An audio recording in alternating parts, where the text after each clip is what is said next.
ಯಾಸಿನ್ ಅವರು, ಪವನ್ ಅವರು ಹಾಗೂ ಆಸಿಫ್ ಅವರು ಹಾಗೂ ಇನ್ನು ಸಾಕಷ್ಟು ಜನ ಜೋಗದ ನಿವಾಸಿಗಳು ಇದಕ್ಕೆ ಬೆಂಬಲವನ್ನು ವ್ಯಕ್ತಪಡಿಸಿದ್ದಾರೆ.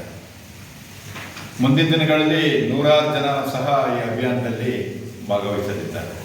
ಏನಪ್ಪ ಈ ಅಭಿಯಾನ ಅಂತಕ್ಕಂಥದ್ದು ನಿಮಗೆಲ್ಲ ಗೊತ್ತಿದೆ. ಮೊನ್ನೆ ಪತ್ರಕರ್ತರು ತಾವು KDP ಮೀಟಿಂಗಲ್ಲಿ, ಶಾಸಕರ KDP ಮೀಟಿಂಗಲ್ಲಿ ತಾವು ಒಂದು ಪ್ರಶ್ನೆಯನ್ನು ಕೂಡ ಕೇಳಿದ್ದೀರಿ. ಜೋಗಾಭಿವೃದ್ಧಿ ಪ್ರಾಧಿಕಾರದಲ್ಲಿ ಬಗ್ಗೆ ನಮಗೆ ಯಾವುದೇ ರೀತಿ ತಾವು ಮಾಹಿತಿಯನ್ನು ಕೊಡ್ತಾ ಇಲ್ಲ ಅಂದಾಗ ಅವರು ಅಲ್ಲಿನ ಪತ್ರಕರ್ತರಿಗೆ ಮಾಹಿತಿ ಕೊಟ್ಟಿದ್ದೀನಿ ಅಂತಕ್ಕಂಥ ವಿಚಾರ ಕೇಳಿದ್ದಾರೆ. ಅದರಲ್ಲಿ ನಾನೇನು ಅದನ್ನು ವಿರೋಧ ಮಾಡ್ತಾ ಇಲ್ಲ.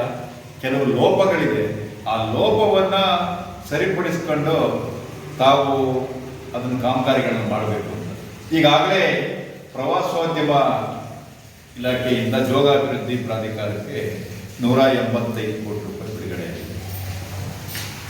ಇದಕ್ಕೆ ಸೈಮಲ್ಟೇನಿಯಸ್ಸಾಗಿ ಈಗ 116 ಕೋಟಿ ವೆಚ್ಚದಲ್ಲಿ 2021ನೇ ಇಸ್ವಿಯಲ್ಲಿ ಒಂದು DPR ಆಗ್ತದೆ. ಏನಪ್ಪ ಅಂತಂದರೆ ಒಂದು ಕೇಬಲ್ ಕಾರು, ಪಂಚತಾರ ಹೋಟೆಲು ಮತ್ತು ರೋಪ್ವೇ ನಿರ್ಮಾಣ. ಇದಕ್ಕೆ 116 ಕೋಟಿ ವೆಚ್ಚದಲ್ಲಿ ಭೂಮಿಪುತ್ರ ಅಂತ ಹೇಳಿ ಒಂದು ಬೆಂಗಳೂರಿನ ಕಂಪನಿ. ಆ ಭೂಮಿಪುತ್ರ ಕಂಪನಿ ಬೇರೆ ಅಲ್ಲ ಪತ್ರಕರ್ತರೆ, ನಿಮಗೆ ಗೊತ್ತಿರ್ತದೆ.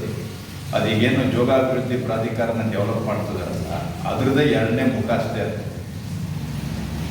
ಇವರೆಲ್ಲ ಸಾಮಿಲ್. ಈಗಾಗಲೇ 185 ಕೋಟಿ ಬಿಡುಗಡೆ ಆಗಿದೆ. ಒಂದು 70-80 ಕೋಟಿ ರೂಪಾಯಿ ಕೆಲಸ ಆಗಿದೆ.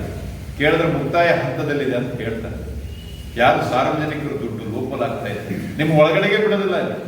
ನೀವೆಲ್ಲ ಸಾಗರ ಯಾರಿಗೂ ಫೋನ್ ಮಾಡಿ ಪರ್ಮಿಷನ್ ತಗೊಂಡು ಒಳಗಡೆ ಹೋಗುದು ಅಂತ ಪರಿಸ್ಥಿತಿ ನಿರ್ಮಾಣ ಆಗಿದೆ.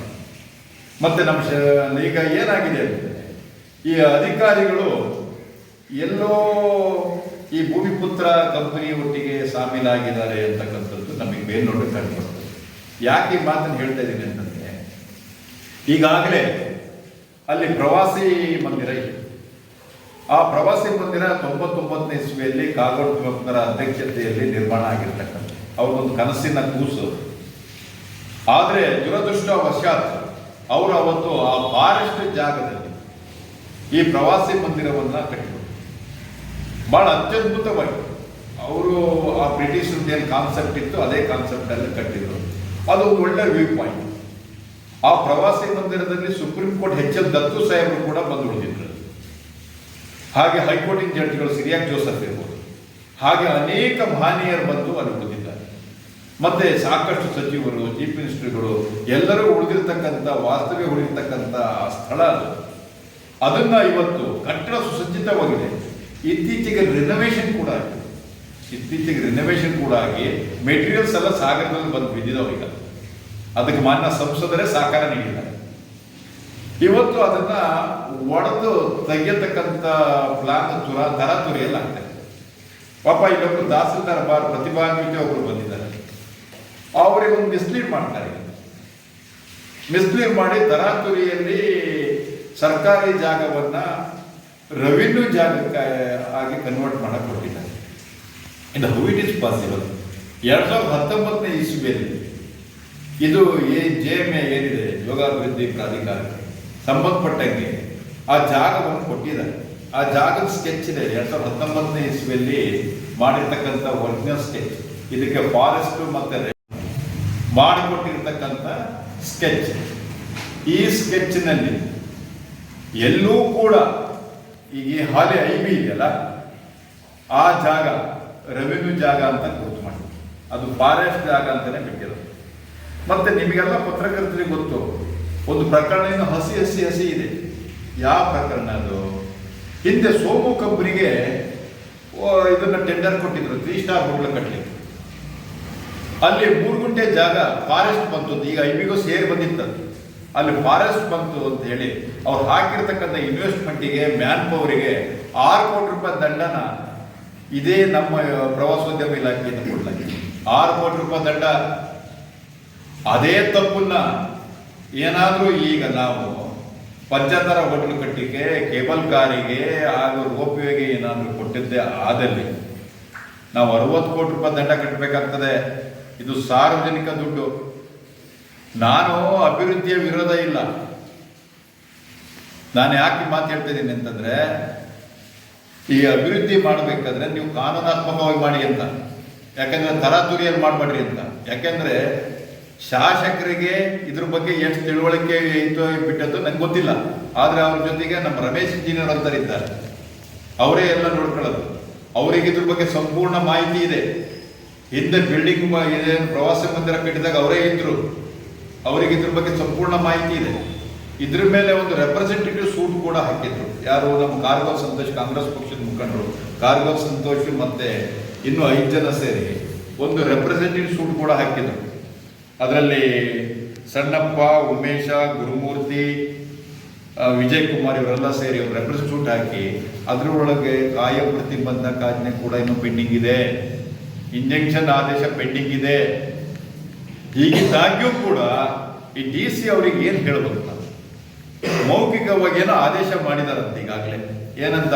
ಅಲ್ಲಿರ್ತಕ್ಕಂಥ ಮೇಟಿಗಳಿಗೆ, ಕೆಲಸಗಾರರಿಗೆಲ್ಲ ನೀವು ವೆಕೇಟ್ ಮಾಡಿ, ಸಾಮಾನೆಲ್ಲ ಖಾಲಿ ಮಾಡಿ ಅದನ್ನು ಹೊಡಿಬೇಕು ಅಂತ. ಆ ಫಾರೆಸ್ಟ್ನರಿಗರ ಬುದ್ಧಿ ಬೇಡ. ಯಾಕೆ ಮಾತು ಹೇಳ್ತಿದ್ದೀನಿ ಅಂದರೆ, ಸಾವಿರಾರು ಮರಗಳಿದ್ದಾವೆ. ಇವತ್ತು ಮರಗಳು ನಾಶ ಆಗ್ತದೆ, ಫಾರೆಸ್ಟ್ ಜಾಗದಲ್ಲಿ ಕಡಿತರೆ ಆಗ್ತಾ ಇದೆ. ಇದ್ರ ಬಗ್ಗೆ ಎಲ್ಲರೂ ಕೂಡ ನಾವು ಪ್ರತಿಭಟಿಸ್ತಕ್ಕಂಥ ಅನಿವಾರ್ಯತೆ ಇದೆ.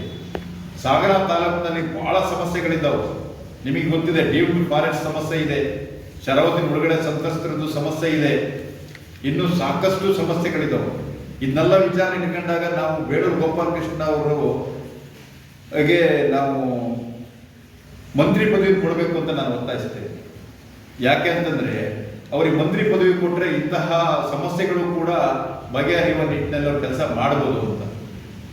ಹೀಗೆಲ್ಲ ಇದ್ದಾಗ, ಈ ಸಮಸ್ಯೆಗಳು ಇದ್ದಾಗ ಮತ್ತೆ ಸಮಸ್ಯೆಗಳನ್ನು ಸೃಷ್ಟಿ ಮಾಡಬಾರದು ಅಂತೇಳಿ ನಾನು ಈ ಮೂಲಕ ಪತ್ರಿಕಾಗೋಷ್ಠಿಯಲ್ಲಿ ನಿಮಗೆ ಒತ್ತಾಯಿಸ್ತಾ ಇದ್ದೇನೆ. ಒಂದು ವೇಳೆ ಇದನ್ನೇ ಕಂಟಿನ್ಯೂಟಿ ಮಾಡಿದ್ರೆ ನಾವು ಬೃಹತ್ ಪ್ರತಿಭಟನೆ ಎದುರಿಸಬೇಕಾಗ್ತದೆ. ಜೋಗದಿಂದ ಕಾಲ್ನಡಿಗೆ ಜಾಥವನ್ನು ಮಾಡ್ತೇವೆ. 100 ಜನ ಇದಕ್ಕೆ ಬೆಂಬಲವನ್ನು ಕೊಟ್ಟಿದ್ದಾರೆ. ಯಾಕೆ ಅಂತಂದ್ರೆ, ಇವತ್ತೇನು 185 ಕೋಟಿಯಲ್ಲಿ ಮಾಡ್ತಕ್ಕಂಥ ಪ್ರಾಜೆಕ್ಟ್ ಏನಿದೆ ಅದು ಅಷ್ಟು ಕೂಡ ಮೂಲಭೂತ ಸೌಕರ್ಯಕ್ಕೆ ಯೂಸ್ ಆಗ್ತಾ ಇದೆ.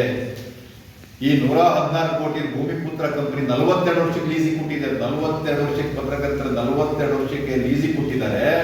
42 ವರ್ಷಕ್ಕೆ ಸರ್ಕಾರಕ್ಕೆ ಏನು ಇನ್ಕಮ್ ಇಲ್ಲ. 42 ವರ್ಷದ ನಂತರ ಸರ್ಕಾರ ವಾಪಸ್ ಬರುತ್ತೆ ಅನ್ನೋ ಗ್ಯಾರಂಟಿನೂ ಇಲ್ಲ.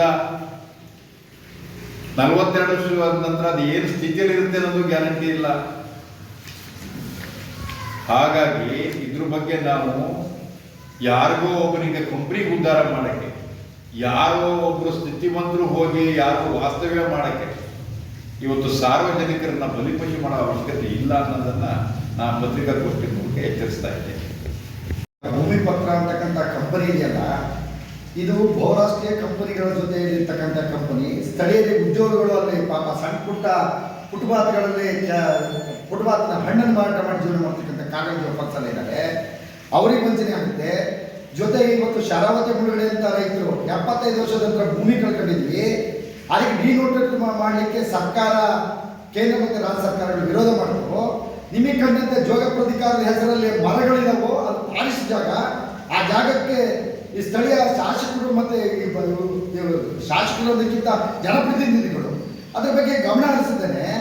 ಈ ರೀತಿ ಸರ್ಕಾರ ದುಡ್ಡುಗಳನ್ನ ಏನು 230 ಕೋಟಿ ದುಡ್ಡು 130 ಕೋಟಿ ದುಡ್ಡು ಹಣವನ್ನು ವ್ಯಯ ಮಾಡಿ, ಈ ನಮ್ಮ ವಕೀಲರು ಹೇಳಿದಂಗೆ ಅಲ್ಲೇನು ಇವತ್ತು ಕಂಪನಿಗಳು ಕೆಲಸ ಮಾಡಿ 42 ವರ್ಷ ಲೀಸ್ ಕೊಡ್ತಾರಲ್ಲ, ಅದಕ್ಕೆ ಸ್ಥಳೀಯರಾಗಿ ನಾವು ಮಲೆನಾಡನ್ನ ಅಭಿವೃದ್ಧಿ ಮಾಡೋ ಜೊತೆಗೆ ಹಾಳು ಮಾಡಲಿಕ್ಕೆ ಇವರು ಹಣಕ್ಕಾಗಿ ಹೊರಟಿದ್ದಾರೆ ಅಂತಕ್ಕಂಥದ್ದು ಜೋಗ ಪ್ರಾಧಿಕಾರ ಹೆಸರಲ್ಲಿ ಇವ್ರು ಮಾಡ್ತಿದ್ದಾರೆ. ಅದನ್ನ ನಾವು ಸ್ಥಳೀಯರಾಗಿ ಮಲೆನಾಡಿನ ಜನಗಳು ನಾವೆಲ್ಲ ವಿರೋಧ ಮಾಡ್ತೀವಿ. ಇದಕ್ಕೆ ಸಂಪೂರ್ಣವಾದಂಥ ಬೆಂಬಲ ಜೋಗ ಉಳಿಸಿ ಅಭಿಯಾನಕ್ಕಾಗಿ ನಾವು ಇವತ್ತು ಪತ್ರಿಕಾಗೋಷ್ಠಿ ನಡೆಸಿದ್ವಿ. ಶಾಸಕರು ಮತ್ತು ಸಂಸದರು ತಕ್ಷಣದ ಗಮನ ಹರಿಸಿ ಅದನ್ನ ದುಡ್ಡನ್ನು ಪೋಲಾಗಬಾರ್ದು, ಸಾರ್ವಜನಿಕರ ಏನು ತೆರಿಗೆ ಹಣ ಪೋಲಾಗಬಾರ್ದು ಅಂತಕ್ಕಂಥ ಮನವಿ ನಾವು ವಿಶೇಷವಾಗಿ ಆ ಕಾರಣಕ್ಕಾಗಿ ಇವತ್ತು ನಾವು ಒಂದು ವಿರೋಧವನ್ನು ಮಾಡ್ತಾ ಇದ್ದೀವಿ. ಬರೀ ಸಾಗರದವರಲ್ಲ, ಬೆಂಗಳೂರಿನಲ್ಲಿ ಕುಂತ್ಕೊಂಡು ಅಲ್ಲೆಲ್ಲರೂ ಸಾರ್ವಜನಿಕ ಹಿತಾಸಕ್ತಿಗೆ ಇಟ್ಟಂತ ಒಂದು ಹಾಕಿದರೆ ಇಡೀ ಹಾಕಿದ ಹಣ ಪೂರ್ತಿ ಹೋರಾಟ. ಮತ್ತೆ ಜನ ಪ್ರವಾಸಿ ಜಾಗ ಬರೋದೇ ಗ್ರೀನರಿ ನೋಡುತ್ತೆ. ಅವ್ರಿಗೆ ಆಲ್ರೆಡಿ ಸಿಟಿಯಲ್ಲಿ ಇದ್ದು ಬೇಜಾರಾಗಿದೆ, ಅವ್ರು ನೇಚರ್ ಫೀಲ್ ಮಾಡೋದಂತ ಬರೋದು. ನೇಚರೇ ಹಾಳು ಮಾಡಿದ್ರೆ ಇನ್ ಫ್ಯೂಚರ್ ಜನನೂ ಬರಲ್ಲ ಈ ಕಡೆ. ಪ್ರವಾಸಿ ಮಂದಿರ ಬಿಲ್ಡ್ ಮಾಡ್ತಿದ್ದಾರೆ ಅವರು ಪ್ರವಾಸ ಪ್ಲೇಸ್ ಅಂತ ಹೇಳಿ, ಬಟ್ ಅದು ಇನ್ ಫ್ಯೂಚರ್ ಅವರಿಗೆ ಅದು ಫಾಲ್ಟ್. ಜನ ಏನಕ್ಕೆ ಬರ್ತಾರೆ? ಈಗ ನಾವು ಕಾಮನ್ ಪೀಪಲ್ ಆಗಿ ಯೋಚನೆ ಮಾಡಿದ್ರು ಒಂದು ಬೀಚ್ ಒಂದು ಫಾಲ್ಸಿಗೆ ಏನಕ್ಕೆ ಹೋಗ್ತೀವಿ? ಅಲ್ಲಿ ಬೀಚ್ ಗ್ರೀನರಿ ನೇಚರ್ನ ನೋಡೋಕ್ಕೆ ಹೋಗೋದು ನಾವು. ನೇಚರ್ ಇಲ್ಲ ಅಂತಂದ್ರೆ ನೀವು ಕೋಟಿ ಕೋಟಿ ಇನ್ವೆಸ್ಟ್ ಮಾಡಿ ಏನು ಪ್ರಯೋಜನ ಇದೆ? ಜನ ಬರ್ತಾರಲ್ಲ ಮತ್ತೆ. ಮತ್ತೆ ಕಟ್ಟಡ ಕಟ್ಟೋದ್ರಿಂದ ಇದು ಸವಕಳಿ ಆಗ್ತದೆ. ಇತ್ತೀಚೆಗೆ ಕುಮಟಾ ಮತ್ತು ಹೊನ್ನಾವರದಲ್ಲಿ ಹಸಿ ಇದೆ ಅದಿನ್ನು, ಅಲ್ಲಿ ಎಸ್ಕಲೇಷನ್ಸ್ ಎಲ್ಲ ಆಗಿ ಭೂಕುಸಿತ ಆಗ್ತಕ್ಕಂಥ ಸಂದರ್ಭ ಕೂಡ ಇದೆ.